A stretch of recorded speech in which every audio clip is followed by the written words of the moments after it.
Welcome to Sneha teaching. तो कैसे हैं आप सब? आई होप आप सब बहुत अच्छे हैं और अपना बहुत बहुत ध्यान रख रहे हैं। तो आज मैं आ गई हूँ फिर से एक न्यू टॉपिक के साथ, और जो टॉपिक बहुत ही ज़्यादा डिस्कस करने के लायक है, मैं ये कह सकती हूँ, क्योंकि ये टॉपिक पे बहुत सारे क्वेश्चंस आते हैं मुझे कि मैम प्लीज़ बताइए आखिर सीटीईटी की एग्ज़ाम की तैयारी करने में टाइम कितना लगेगा। मुझे बहुत क्वेश्चंस आते हैं इसको लेके कि मैम कितना टाइम लगेगा, मुझे कितना प्रिपरेशन करना चाहिए, कितना समय एक्चुअली सीटीईटी एग्ज़ाम मांग रहा है। तो आज हम लोग टाइमिंग पे बेसिकली बात करेंगे, टाइमिंग पे गौर करेंगे कि सीटीईटी अगर एग्जाम की हम लोग प्रिपरेशन स्टार्ट करते हैं तो कितना टाइमिंग लगेगा, और आपको किस तरह की प्रिपरेशन करनी है। इस पे तो मैं एक सेपरेट वीडियो फिर से बनाऊंगी, बट अभी जो बेसिक हमारा कंसर्न है वो है टाइमिंग। और टाइमिंग कंसर्न क्यों है? क्योंकि अब सीटीईटी एग्जाम आने वाला है और बहुत नियर है। तो अभी हम लोग आज टाइमिंग पे डिस्कस करते हैं और देखते हैं कि कितना टाइम लगना चाहिए। तो चलिए इस वीडियो को स्टार्ट करते हैं, एंड तक बने रहिए। क्या सच्चाई है, कितना टाइम में किसका हुआ है, मैंने अपने टाइम पे कितना समय में किया था, इन सब टॉपिक्स पे आज हम लोग डिस्कस करने वाले हैं। So let's start. तो स्टार्ट में करती हूँ बच्चों से, जो अब तक मुझे रिव्यूज मिलते आया है और जब जो लोगों का एक्सपीरियंस रहा है अब तक, मुझे कई लोगों ने, मेरे जो फ्रेंड सर्किल हैं जो सीटीईटी एग्जाम की तैयारी कर रहे हैं, वो भी कंसर्न रहते हैं कितना टाइम लगना चाहिए। तो और बहुत से ऐसे लोग हैं जो 6 महीने से तैयारी कर रहे हैं, लाइक 6 मंथ्स, या फिर कई लोग ऐसे हैं जो पैनिक होके घबरा के 1 साल पहले से तैयारी करते हैं। और ऐसा भी होता है कि जो आने वाला फॉर्म डर से भरते ही नहीं है, कि ऐसा है कि मेरी तैयारी ही नहीं है कंप्लीट, तो मैं फॉर्म कैसे भरूं, क्योंकि फॉर्म भरना भी फीजिबल है, उसमें पैसे लगते हैं। तो कोई भी अपने बस ऐसे ही पैसे को बर्बाद करने के लिए जाके देखते हैं एग्जाम देके, ऐसा वाला बात नहीं है। फ्री ऑफ कॉस्ट फॉर्म नहीं आता है, अगर 1 रुपया भी है तो है। Money matters. कोई भी वेस्ट करने के लिए एग्जाम में नहीं बैठना चाहिए। अगर आप बैठ रहे हो, अपने पैसे खर्चे कर रहे हो, अपने समय खर्च कर रहे हो, तो आप तैयारी के साथ ही बैठो। मैं भी यही चाहूंगी और ये सही भी है। तो अगर आप एग्जाम में बैठना चाहते हो तो आपकी तैयारी तो होनी चाहिए।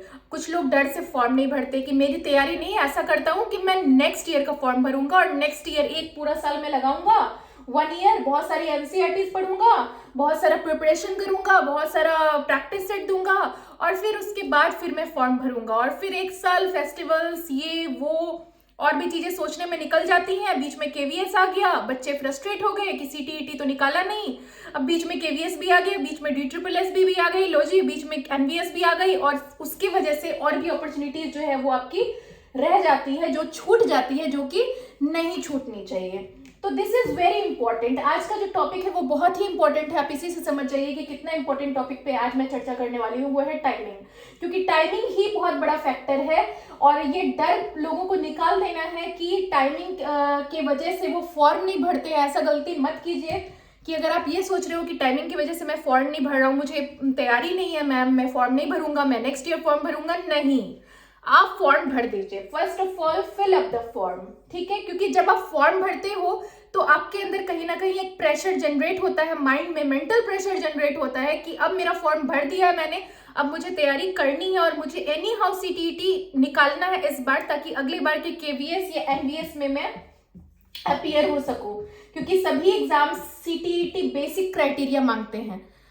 तो ज्यादा टाइम ना वेस्ट करते हुए मैं ये बता दूं कि मैंने कितने समय में तैयारी की थी सीटीईटी एग्जाम की। आई नो कि बहुत लोगों को बिलीव नहीं हो सकता है कि मैम ऐसा आप कैसे बता रहे हो, बट ट्रस्ट मी, अगर थोड़ा सा भी अगर आप ट्रस्ट कर सकते हो, अगर आप मेरे वीडियो से कनेक्टेड हो, तो आप मेरे से फील कर लोगे इस बात को कि मैंने सिर्फ 10 डेज में अपनी प्रिपरेशन की थी। ओनली 10 डेज, सिर्फ 10 days. I know you all are thinking कि मैम लोग सालों से प्रिपरेशन कर रहे हैं, 10-10 महीने हैं, 6-6 महीने से लगातार प्रिपेयर कर रहे हैं, फिर भी सीटीईटी क्लियर नहीं हो रहा है, और आपने 10 दिनों में कैसे निकाल लिया मैम, और मतलब कैसे हुआ ये, हाउ दिस हैपेंड। और वो भी मेरा जो मैंने जो सीटीईटी दी थी, मेरा सेकेंड अटेम्प्ट था। फर्स्ट अटेम्प्ट जो मैंने दिया था, मैंने भी बाकी भीड़ की तरह मैं बस जाके बैठ गई थी। मैंने कोई भी तैयारी नहीं की थी, मैं बस जाके बैठ गई थी कि चलो बैठ के देखते हैं कि एग्जाम कैसा है। मैंने थोड़ा सा भी प्रिपरेशन नहीं किया था। बट सेकेंड टाइम मैंने 10 दिन ही प्रिपरेशन किया, बट मैंने बहुत ही रिगरसली प्रिपरेशन किया। मतलब सुबह का सूरज और शाम का, कहते हैं ना, चांद नहीं देखना वैसे वाला प्रिपरेशन किया। मैं भूल गई थी कि सुबह हुआ कि नहीं हुआ, रात हुई कि नहीं हुई। I was not knowing about the mornings and evenings outside my window, क्योंकि मैंने खुद को अपने एक रूम में बंद कर लिया था और 10 दिनों के लिए लगातार बंद कर लिया था। It was almost about 10 days, जैसे कि कोई बहुत बड़ा तप कर रहा हो वैसा। मतलब it is slow and steady wins the race. I also agree, बहुत ऐसे लोग हैं जो 4 महीने में, अब मैं ये नहीं कहती कि मैंने 10 दिन में किया तो आप लोग भी फोर्सफुली 10 दिन में ही करो, ठीक है। मेरा एक थोड़ा सा प्रेशराइज सिचुएशन था, इसलिए प्रेशराइज था क्योंकि मेरा बीएड का एग्जाम हो रहा था और मैं अपने यूनिवर्सिटी में फेल नहीं करना चाहती थी। और साथ साथ और जब मेरा एग्जाम खत्म हुआ उसके बाद मुझे बस 20 दिन का टाइम मिला सीटीईटी एग्जाम से पहले, तो मैंने 5 दिन 7 दिन तो रेस्ट ले लिया, क्योंकि मेरा 1 महीने तक का एग्जाम चला था एमडीयू में, महर्षि दयानंद यूनिवर्सिटी में। उसके बाद मैंने थोड़ा सा रेस्ट लिया 5-7 दिन का, क्योंकि मैं बहुत थक चुकी थी। और उसके बाद मैंने सीटीईटी एग्जाम का तैयारी किया और उसके जस्ट 10 दिन बाद एग्जामिनेशन था। तो इसीलिए मैंने सिर्फ 10 डेज का तैयारी किया एग्जामिनेशन के लिए। मैं भूल चुकी थी आस पास, मतलब कुछ मुझे कोई चीज से मतलब नहीं था, बस मैं पूरे दिन मैंने खुद को लॉक कर लिया और मैं पढ़ती चली गई। तो या तो आप ऐसा कर सकते हो कि 3 to 4 months या 1 month या 2 months, जो भी आपको कन्वीनियंट है। अगर आप 10 दिन बहुत कड़ा मेहनत नहीं करके आप 1-2 महीना लेना चाहते हो तो ले लो, और अगर आप बहुत रिगरस मेहनत करके, बहुत ज्यादा मेहनत करके आप 10 दिन में निकालना चाहते हो, अगर आपके अंदर वो वाली स्ट्रेंथ आ जाती है तो you can definitely go for it. I am not saying कि जो मेरी क्राइटेरिया है वो आप फॉलो करो, हो सकता है आपके लिए आपको कुछ और सूट करता है। हो सकता है आप 10 दिन में कंफर्टेबल नहीं हो, आप 2 महीने में कंफर्टेबल हो सकता है आप 2 महीने में नहीं हो, आप 6 महीने में हो। That is your comfort. मैंने अपनी स्टोरी शेयर की और मैं अपनी स्टोरी के थ्रू आप सबको मोटिवेट करना चाहती हूँ, क्योंकि अगर मैंने 10 दिन में कर लिया तो आप भी कर सकते हो। It is not impossible, it is possible. Impossible वाला सीन नहीं है, ये पॉसिबल है, क्योंकि जब मैंने किया, मैं भी इंसान हूं तो आप भी कर सकते हो। मैं खुद ही ये वीडियो बना रही हूं आप सबके सामने और मैं आपको बोल रही हूं कि मैंने प्रिपरेशन किया है सिर्फ और सिर्फ 10 डेज में। Believe me, only and only 10 days and CTET was clear. Paper 1 was clear, paper 2 was clear, 100+ marks in both the papers. So बस आपको मैं यही कहूंगी कि प्रिपरेशन थोड़ा सा आपको ज्यादा मेहनत लगेगा। और अभी तो 10 दिनों की बात नहीं है, अभी सीटीईटी एग्जाम आने में कम से कम बहुत सारे दिन हैं, मतलब इट इज अबाउट मंथ्स। तो अभी आपके पास महीने बाकी हैं, दिनों का तो छोड़ दीजिए। तो अभी से आप तैयारी स्टार्ट कर दीजिए।